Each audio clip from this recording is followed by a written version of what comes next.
함께 읽은 시편 42편 1절로 2절까지의 말씀을 중심으로 그가 바로 예수 그리스도시다.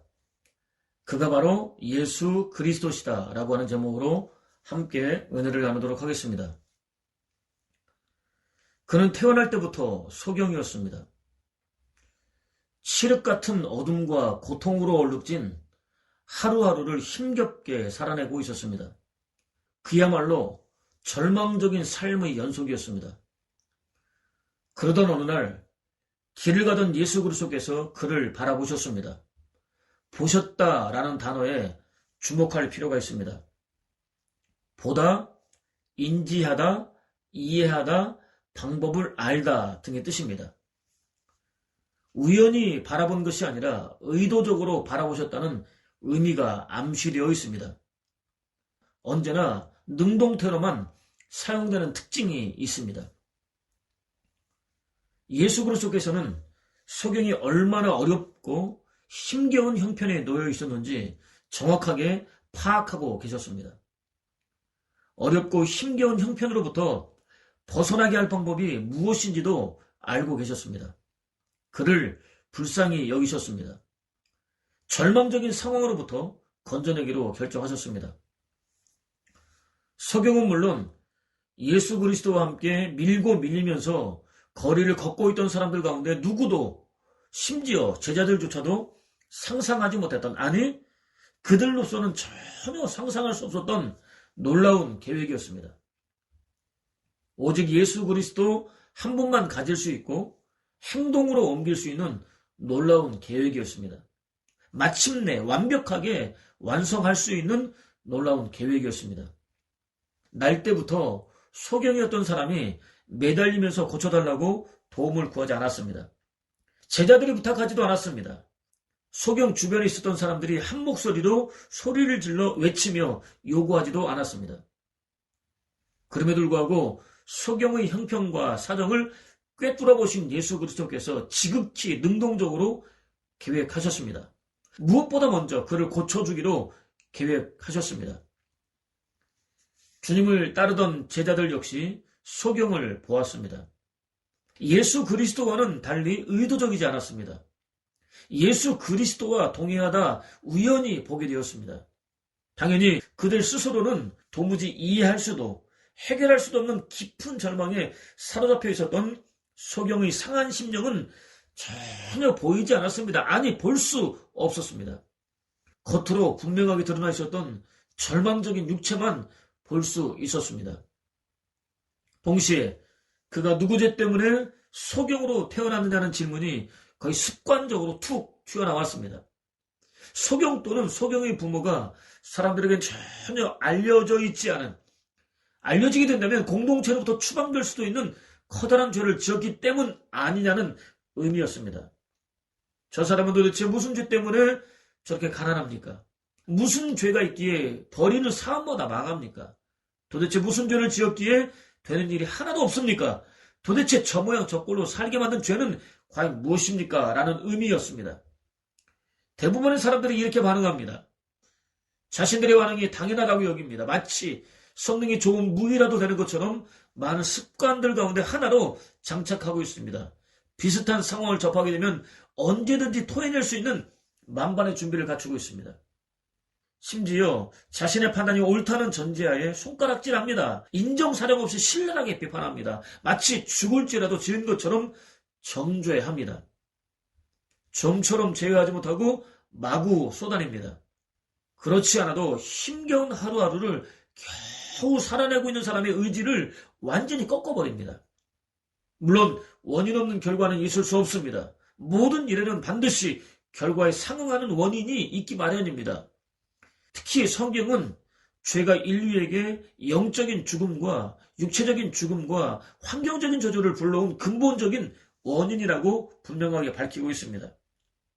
인생이 고해가 될 수밖에 없는 이유는 물론 고해와 같은 인생을 사는 동안 누구나 필연적으로 만나게 되는 온갖 종류의 환난과 시험과 질병과 문제들 역시 죄 때문에 파생할 수밖에 없는 결과라고 밝히고 있습니다.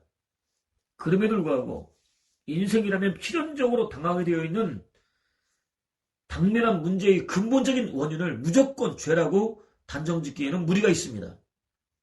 세상에는 누구나 인정하는 의인임에도 불구하고 형통하기는커녕 오히려 환난과 시험이 하루도 떠나지 않는 고단한 삶을 사는 사람들이 있는가 하면 누구나 손가락질하고 욕하는 파렴치한 악인임에도 불구하고 환난과 시험을 당하기는커녕 오히려 추구하는 일들이 하나같이 잘 풀리고 형통하여서 부족함을 조금도 느낄 수 없는 풍요로운 삶을 사는 사람들도 얼마든지 있기 때문입니다.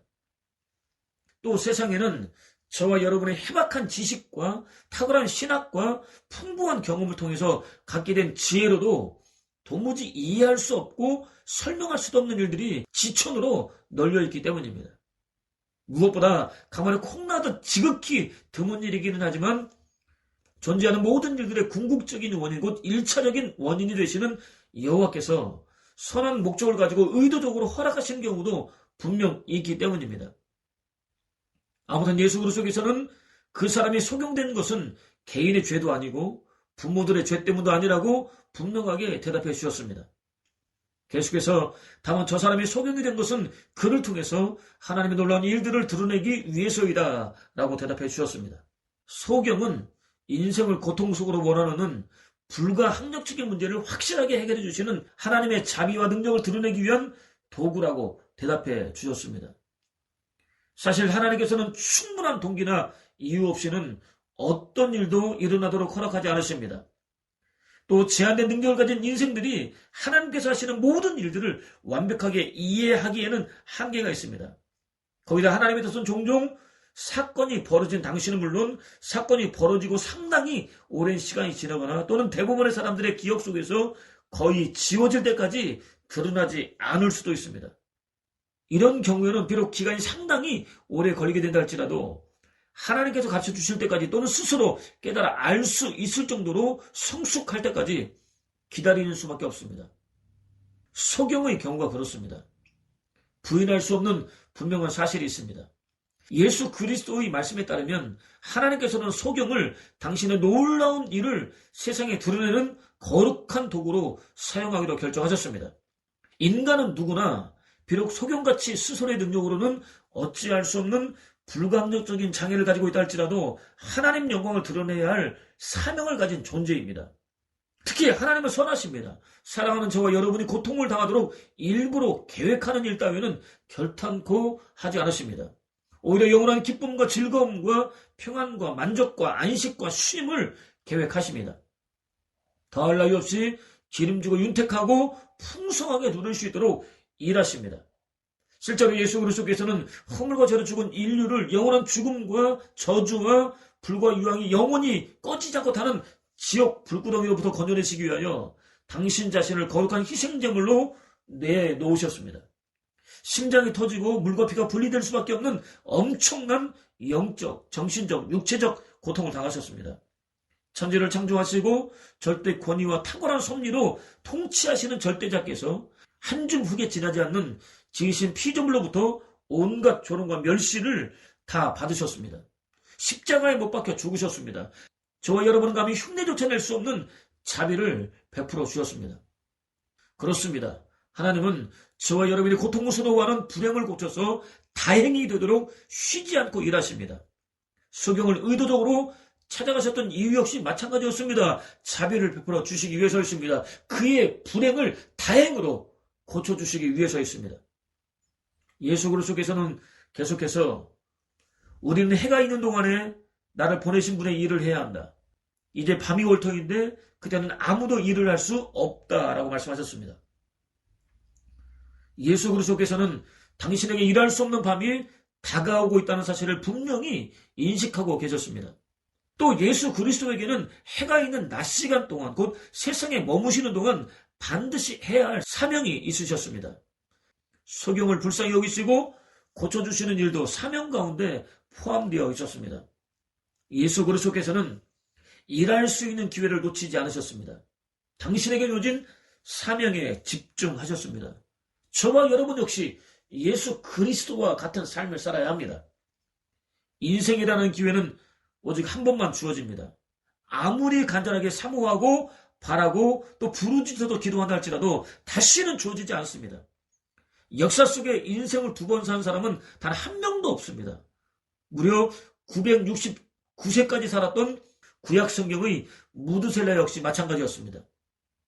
주어져 있는 기회는 그만큼 귀합니다. 낫같이 귀합니다. 금보다도 귀합니다. 절대로 놓치지 말아야 합니다. 아무렇게나 살지 말아야 합니다. 아직 기회가 주어져 있을 때 마음과 뜻과 힘과 정성과 목숨을 다 바쳐서 맡겨진 사명을 감당할 수 있어야 합니다.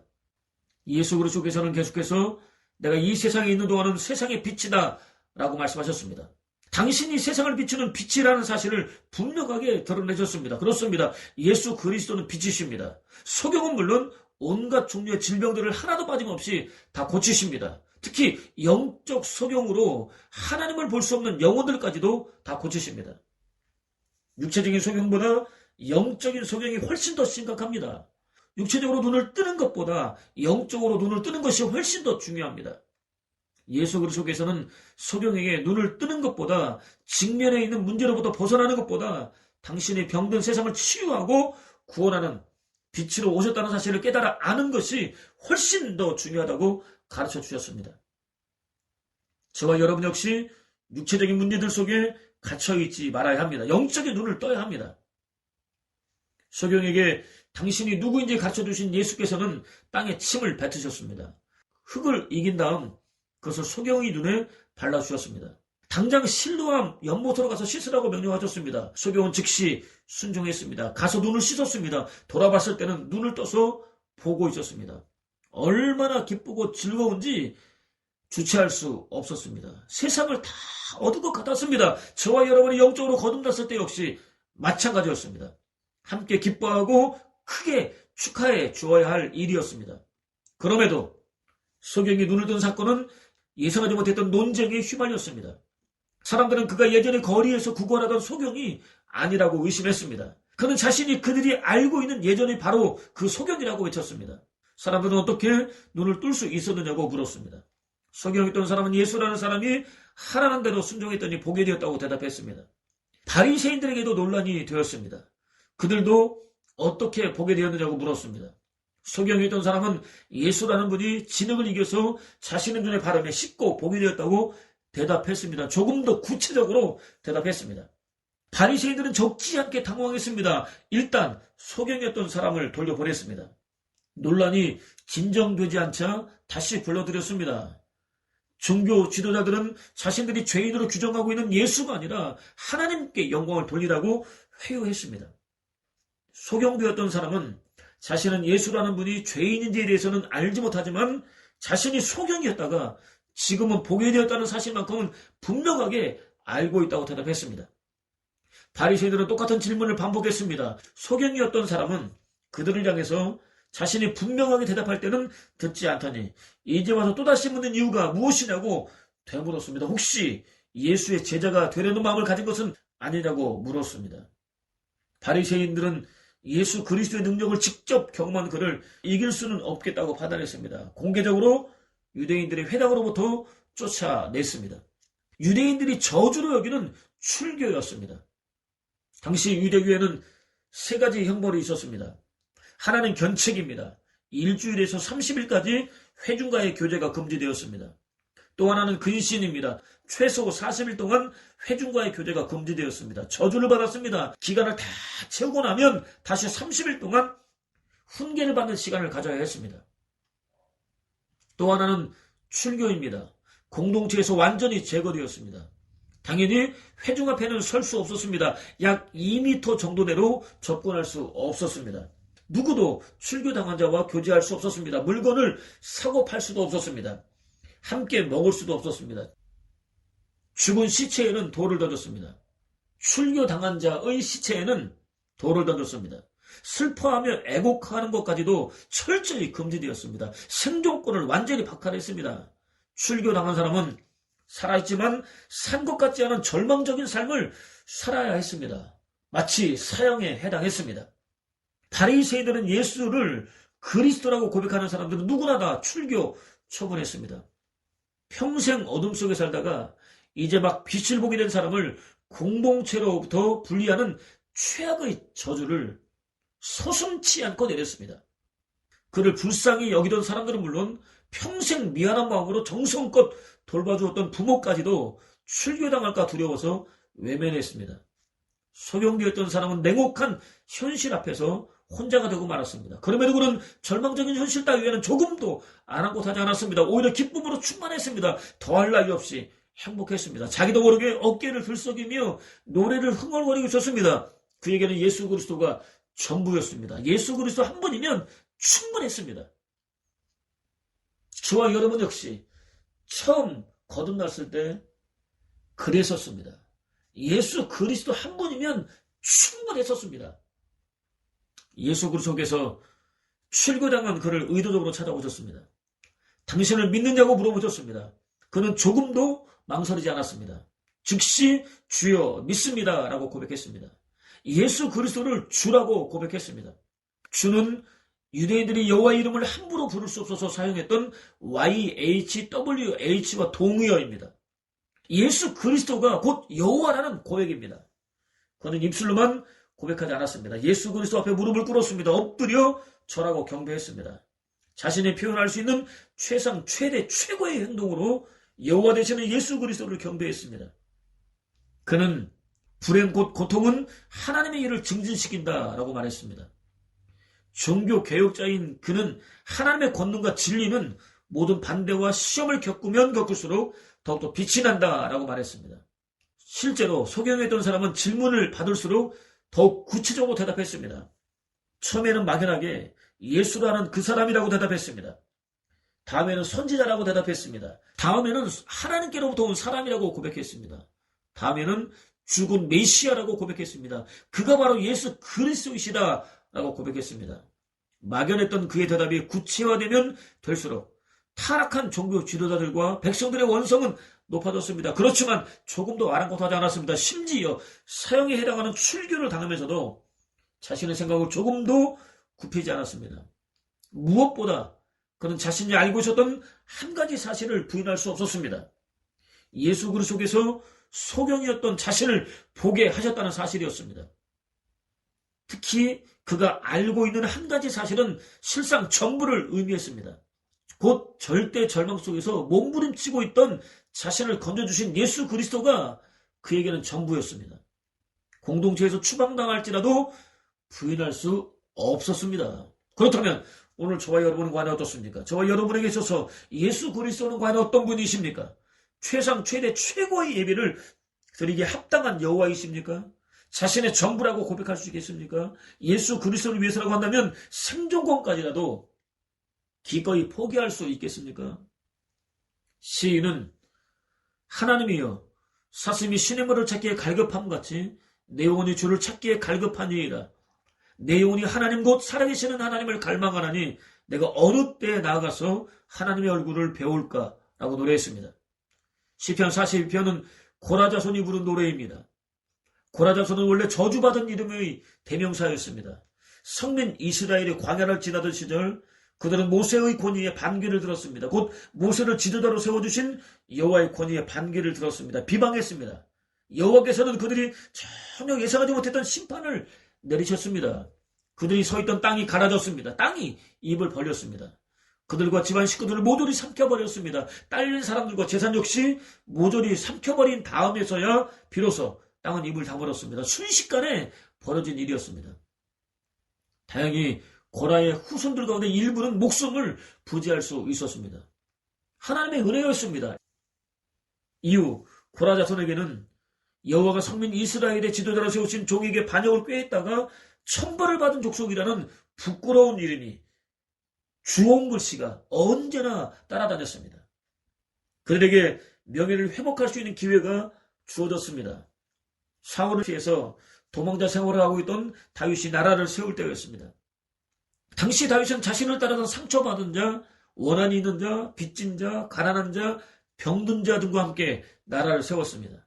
물론 그들 가운데는 위대한 장수들이 포함되어 있었습니다.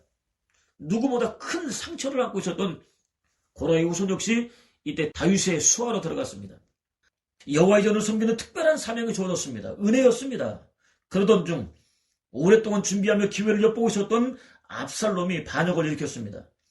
나라는 졸지에 압살롬의 수중에 떨어졌습니다. 다윗은 신발도 신지 못한 채 예루살렘을 빠져나갔습니다. 따르던 백성들이 마구잡이로 쏟아내는 수치와 멸시와 조롱을 다 당하며 요단 건너편으로 망명을 떠났습니다. 시인 역시 다윗을 따라 피난길에 올랐습니다. 반역의 실패, 다윗의 안전한 복귀 등 기도할 제목이 한두 가지가 아니었습니다. 그럼에도 불구하고 시인의 마음을 완전히 사로잡은 것은 따로 있었습니다. 도무지 억제할 수 없는 여호와에 대한 애타는 그리움이었습니다. 처절한 갈망이었습니다. 하나님 없이는 한순간도 살 수 없다는 간절함이 그의 마음속에 자리를 잡고 있었던 것입니다. 팔레스타인에 서식하는 사슴들은 가을이 되면 교미를 합니다. 이때 사슴의 몸에 변화가 찾아옵니다. 타는 것 같은 목마름입니다. 짝짓기를 위해서 광야로 나오기는 했지만 시간이 지나면서 목마름이 엄습합니다. 문제는 광야에서 물을 찾기란 거의 불가능에 가까울 정도로 어려운 일이었습니다. 물을 찾아서 광야 이곳저곳을 헤매던 사슴들은 급기야 갈급함을 해결하지 못한 채 하나둘 쓰러져 죽었습니다. 왕을 따라서 광야로 피신했던 시인은 이렇게 죽어가는 사슴들을 수시로 목격할 수 있었습니다. 자신을 물을 찾아서 정신없이 헤매는 사슴에 비유했습니다. 여호와 하나님에 대한 처절한 갈급함을 피를 토하듯 쏟아놓았습니다. 여호와 하나님과 완전한 하나가 될 때까지는 절대로 사라지지 않을 영혼의 갈증을 토하듯 쏟아 놓았습니다. 자신이 가진 진짜 문제는 하루하루가 고단한 피난 생활이 아니라 살아계신 여호와 하나님을 뵙지 못하는 것이라고 고백했습니다. 오늘 저와 여러분 역시 반드시 가져야 할 목마름입니다. 갈급함입니다. 한편 예수 그리스도께서는 6번째 남편과 함께 살고 있으면서도 도무지 만족하지 못하고 있었던 사마리아 여인을 찾아가셨습니다. 이 우물물을 마시는 사람은 다시 목마르겠지만 내가 주는 물을 마시는 사람은 영원히 목마르지 않을 것이다. 내가 주는 물은 그 사람 속에서 샘물처럼 솟아올라 영원히 살게 할 것이다 라고 말씀해 주셨습니다. 영적인 갈급함은 세상에 속한 그 무엇으로도 채울 수 없다고 가르쳐 주셨습니다. 오직 당신을 통해서만 해결할 수 있다고 가르쳐 주셨습니다. 명절을 맞아서 예루살렘을 찾아온 무수히 많은 순례자들을 향해서도 누구든지 목마르거든 다 내게로 와서 마셔라. 나를 믿는 자는 성령의 이름과 같이 그 배에서 생수의 강이 흘러나오리라 라고 선포하셨습니다. 당신만이 인간이 가진 갈급함을 근본적으로 해결해 주실 수 있다고 선포하셨습니다. 시인 역시 내 영혼아 네가 어찌하여 낙심하며 어찌하여 내 속에서 불안해하는가. 너는 하나님께 소망을 두라. 그가 나타나 도우심으로 말미암아 내가 여전히 찬송하리로다 라고 노래했습니다. 여호와가 유일한 소망이라고 노래했습니다. 여호와가 죄로 인해 채워지지 않는 갈급한 삶을 살고 있는 인생들이 유일한 소망이라고 노래했습니다. 바로 그 여호와가 허물과 죄로 죽은 저와 여러분의 구원을 완성한 예수 그리스도이십니다. 한때 하루도 쉬지 않고 기도했었습니다. 하루도 거르지 않고 성경을 읽었었습니다. 하루도 빼놓지 않고 교회를 찾았었습니다. 단 한 번의 예배도 빠지지 않았었습니다. 그렇게 하나님을 예수 그리스도를 은혜를 사모했었습니다. 갈급했었습니다. 웬일인지 오늘 그때의 모습을 보기가 너무나도 어려워졌습니다. 호흡이 있는 모든 순간 예수 그리스도를 갈급해할 수 있는 은혜를 구하십시오. 예수 그리스도 한 분만 자신의 유일하고 영원한 소망으로 삼을 수 있는 은혜를 구하십시오. 그것을 통해서 자신을 구원한 그가 바로 예수 그리스도라고 고백하는 복된 삶. 예수 그리스도로부터 주어지는 영원한 구원과 생명은 물론 참된 기쁨과 즐거움과 만족과 평안과 안식과 쉼으로 충만한 하나님 나라를 누리는 복된 삶. 아무리 어렵고 힘겨운 상황 속에 던져지게 된다 할지라도 심지어 속해 있었던 공동체로부터 완전히 분리되는 순간일지라도 예수 그리스도가 자신의 전부라고 고백할 수 있는 복된 삶. 자신은 여호와이신 예수 그리스도 한 분이면 충분하다고 고백할 수 있는 복된 삶을 사는 저와 여러분 되시기를 주님의 이름으로 축원을 드립니다.